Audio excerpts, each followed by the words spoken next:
misalnya kita di sini kebutuhan hariannya sekitar 2 liter nih ya. Kalau misalnya di tempat yang panas, apalagi dengan aktivitas yang banyak gitu ya, perbanyak harus lebih dari itu. Gitu. Jadi usahakan lebih dari 2 liter.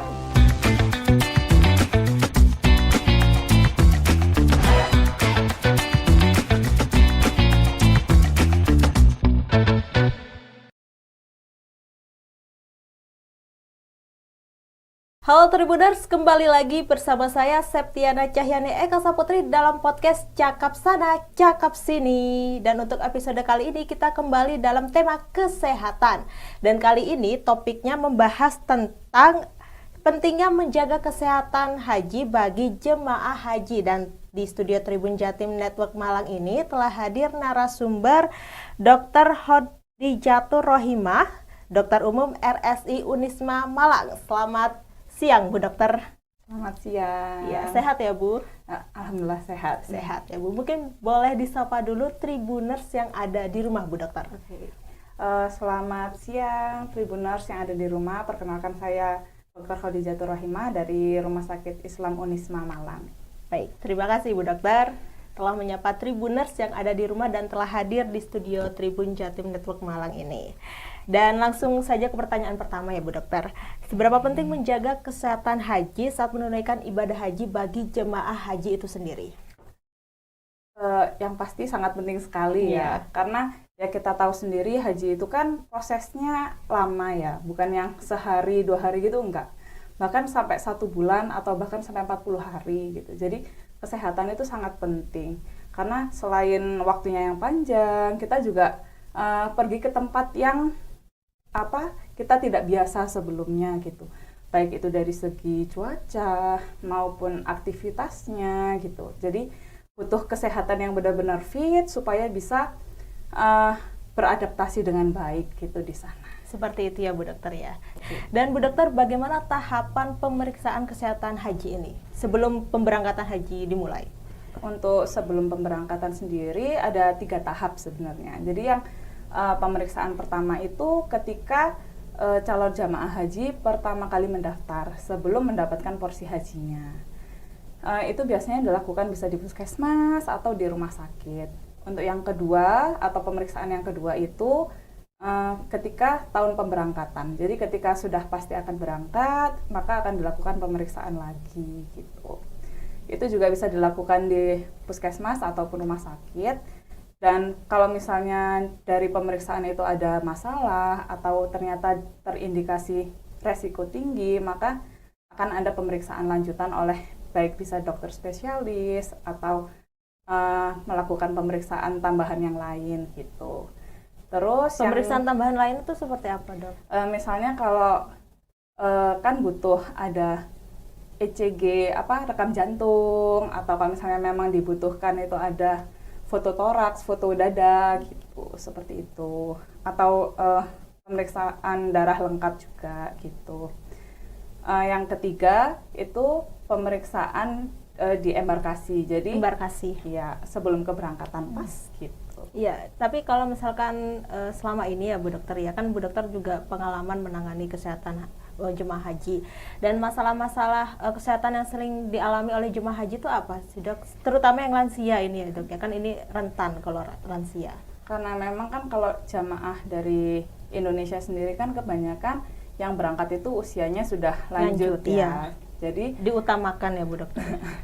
Selain juga karena masa tunggunya juga lumayan lama ya. Itu seringkali itu jamaah haji yang berangkat itu dengan penyakit penyerta, bisa darah tinggi, hipertensi, atau kencing manis, diabetes kayak gitu. Paling sering. Jadi itu butuh pemeriksaan lebih lanjut gitu. Butuh pemeriksaan lebih lanjut. Nah, kalau misalkan kayak lansia-lansia atau enggak jemaah haji mengalami penyakit resiko kronis gitu ya Bu Dokter, seperti diabetes dan lain-lain, itu nanti bisa menunda pemberangkatan atau diperbolehkan berangkat? Jadi nanti itu dari pemeriksaan itu akan keluar hasil bisa berangkat atau bisa berangkat dengan pendampingan atau tidak bisa berangkat sementara dan tidak bisa berangkat. Nah, ini ada kriterianya masing-masing nih gitu. Kalau misalnya pasien dengan diabetes mellitus tapi dia terkontrol, tetap bisa berangkat. Tetap bisa berangkat.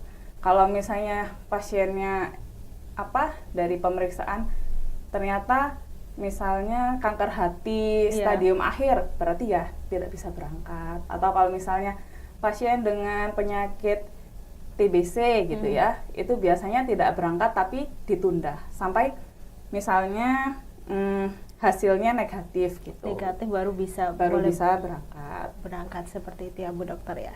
Dan kalau misalkan berapa kali pemeriksaan kesehatan bagi jemaah haji ini, Dok? Berarti kalau misalnya yang sebelum keberangkatan sendiri kan tadi 3 kali ya. 3 kali. Ya tadi yang ketiga belum disebutkan ya. Yang waktu embarkasi. Oh, embarkasi itu, iya. Itu. Terus mungkin tambahannya yang rutin ketika pulang nanti. Itu jadi berapa 4 kali. 4 kali. Secara totalnya gitu. Kalau tidak ada hambatan apa-apa ya. Kecuali kalau misalnya memang ada penyakit-penyakit bawaan ya mungkin pemeriksaannya akan lebih dari itu. Gitu. Lebih dari itu seperti apa? Jadi misalnya kalau didapatkan pasien dengan resiko tinggi di puskesmas gitu ya. Ya berarti dia akan dirujuk. Jadi kan dirujuk ke rumah sakit gitu untuk pemeriksaan lebih lanjut. Berarti kan dia pemeriksaannya lebih dari yang lain, lebih dari yang pada umumnya gitu. Seperti itu ya Bu Dokter. Dan untuk tahun ini, untuk jemaah haji 2023, apakah masih mewajibkan untuk vaksin meningitis Bu Dokter? Memang mulai dari akhir tahun kemarin itu udah ada surat edaran bahwa vaksin meningitis sendiri itu sudah tidak diwajibkan bagi jamaah dengan visa umroh. Nah, tapi kalau untuk visa haji sendiri masih tetap wajib gitu. Masih tetap wajib ya Bu Dokter ya. Itu vaksinnya seperti apa sih Bu Dokter kalau meningitis itu? Vaksinnya seperti apa gimana? Bingung. Ya udah kayak proses tahapannya. Kayak proses tahapan vaksin meningitis sendiri itu seperti apa Bu Dokter? Jadi kalau untuk vaksin meningitis sendiri, kan memang dari tahun-tahun sebelumnya itu setiap orang yang mau pergi ke Saudi Arabia itu kan wajib vaksin meningitis. Nah, vaksin meningitis sendiri ini tujuannya apa sih? Untuk mencegah terjadinya penyakit meningitis gitu. Karena daerah Saudi Arabia itu tuh termasuk daerah yang endemi meningitis, dan di Mekah dan Madinah sendiri kan ada banyak sekali orang-orang ya, maksudnya dari berbagai penjuru dunia gitu. Dan salah satu ya orang-orang yang kesana kan salah satunya juga dari daerah Afrika yang notabene-nya juga endemi meningitis. Nah, harapannya ketika kita sudah vaksin meningitis, ketika kita kesana dan bertemu orang-orang yang mungkin karier meningitis, kita tidak tertular atau kita sudah punya antibodi terhadap meningitis itu sendiri. Untuk vaksin meningitis sendiri itu dilakukan berapa kali Bu Dokter? Kalau vaksin meningitis sendiri dilakukannya 1 kali, tapi itu berlaku selama 2-3 tahun. Seingat saya untuk yang sekarang berlaku selama 3 tahun gitu. 3 tahun berlaku selama. Jadi kalau misalnya sekarang saya sudah vaksin nih tahun 2023, terus 2024 atau 2025 mau umroh atau mau haji, seharusnya nggak perlu vaksin lagi karena masih ada kekebalan tubuhnya. Iya Bu Dokter. Dan juga kalau misalkan sedikit ya Bu Dokter membahas tentang meningitis, apa sih Bu Dokter meningitis itu? Meningitis sendiri itu kan penyakit radang selaput otak gitu. Tanda-tandanya itu bisa nyeri kepala, demam, terus mual muntah, bisa sampai kejang, dan sampai penurunan kesadaran gitu. Penurunan kesadaran. Jadi intinya dia adalah penyakit yang menyerang selaput otak atau bisa sampai dengan ke sistem saraf pusat kita gitu. Sistem saraf pusat itu ya. Terus cara pencegahannya bagaimana Dok? Cara pencegahannya kan untuk meningitis sendiri, kalau dari bakteri yang Neisseria meningitidis yang kita vaksinkan itu penularannya lewat droplet atau air liur gitu. Pencegahannya satu yang pasti adalah vaksin.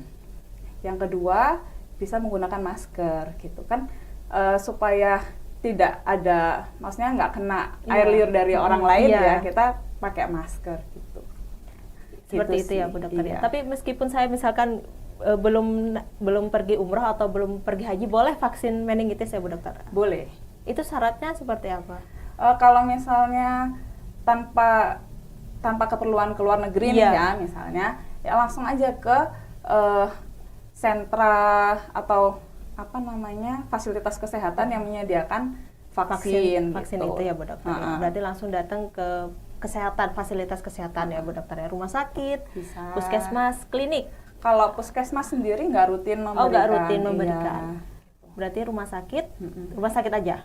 Rumah sakit, klinik juga ada. Cuman kalau misalnya dibutuhkan untuk keluar negeri nih ya, bukan hanya ke umroh atau haji gitu, dibutuhkan rumah sakit atau klinik yang memang tersertifikasi bisa memberikan ICV. ICV itu jadi bukti internasional gitu bahwa seseorang sudah melakukan vaksin itu. Oh, sertifikat gitu kayak sertifikat buku kuning gitu. Oh, kayak sertifikat vaksin COVID gitu ya Bu? Ya, tapi diakui secara internasional. Oh, internasional. Oh iya. Dan Bu Dokter, selain vaksin meningitis ini juga peserta jemaah itu juga diwajibkan vaksin COVID-19 dan vaksin influenza musiman ya Bu Dokter ya? Kalau untuk yang vaksin COVID-19 memang wajib. Iya, wajib. Minimal 2 kali. 2 kali, bukan 3 kali yang... setahu saya 2 kali. Cuman akan lebih baik kalau sudah booster. Booster, iya. Terus untuk yang vaksinasi influenza musiman ini tidak diwajibkan tapi sangat disarankan. Gitu. Jadi kayak sunnah lah gitu ya. Berarti sunnah gitu ya Bu Dokter ya, nggak diwajibkan, nggak vaksin nggak apa-apa gitu. Kalau vaksin udah silahkan gitu ya Bu Dokter ya. Ya, dan Bu Dokter kan cuaca di Mekah ini kan saat ini mencapai 45 derajat Celcius, itu panas banget ya Bu Dokter ya. Panas banget. Dan juga ini bagaimana sih Bu Dokter bisa membagi tips buat para jemaah haji yang sedang berangkat haji ini tetap sehat dan bugar?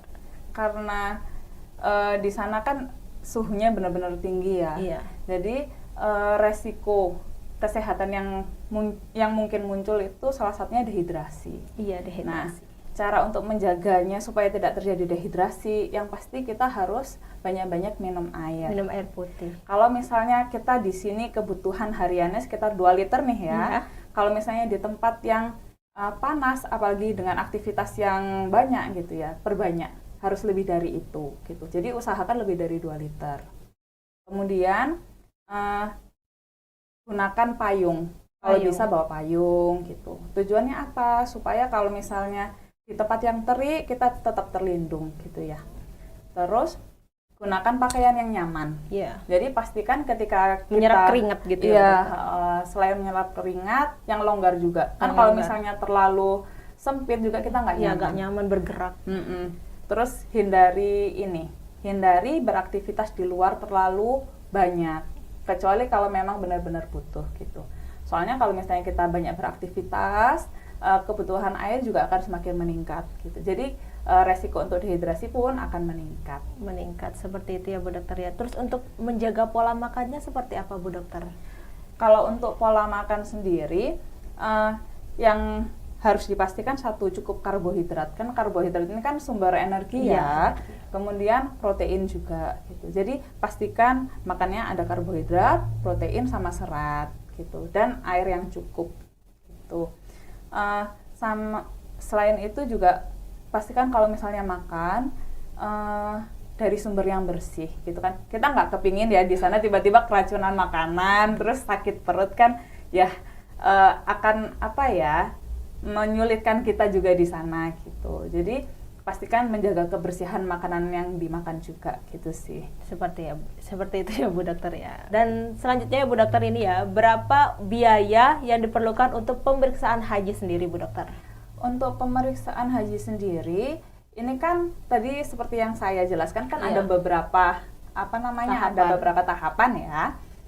Itu tergantung masing-masing tempat pemeriksaan. Kalau misalnya di puskesmas sama di rumah sakit jelas akan berbeda. Kalau misalnya di rumah sakit di RSI Unisma sendiri, kalau untuk pemeriksaan haji sekitar 800.000. 800.000 per orang. Ya, gitu. Itu sudah pemeriksaan darah juga gitu.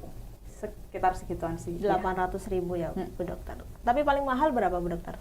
Paling mahal soalnya kalau misalnya nanti habis pemeriksaan awal nih, Iya. ternyata resiko tinggi untuk Iya. pemeriksaan yang lain ya itu tergantung masing-masing tambahan. orang. Iya, Tambahan. benar. Tetapi minimalnya itu 800.000 per orang ya Bu Dokter ya. Ya, baik Bu Dokter. Bu Dokter Khodijatur Rohimah, terima kasih ya Bu Dokter atas waktu dan kesempatannya telah memberikan materi tentang pentingnya menjaga kesehatan bagi jemaah haji yang saat ini sedang melakukan haji di Mekah, Arab Saudi, dan semoga materi yang disampaikan oleh Dr. Khodijatur Rohimah ini bermanfaat untuk jemaah haji dan juga bagi Tribuners yang ingin menunaikan ibadah haji tahun-tahun berikutnya. Seperti itu. Baik, terima kasih ya Bu Dokter telah hadir di studio Tribun Jatim Network Malang ini. Baik Tribuners, sampai di sini dulu perjumpaan saya kali ini. Saya Septiana Cahyani dan Ibu Khodijatur Rohimah. Dr. Khodijatur Rohimah. Pamit undur diri dan sampai jumpa. Dadah.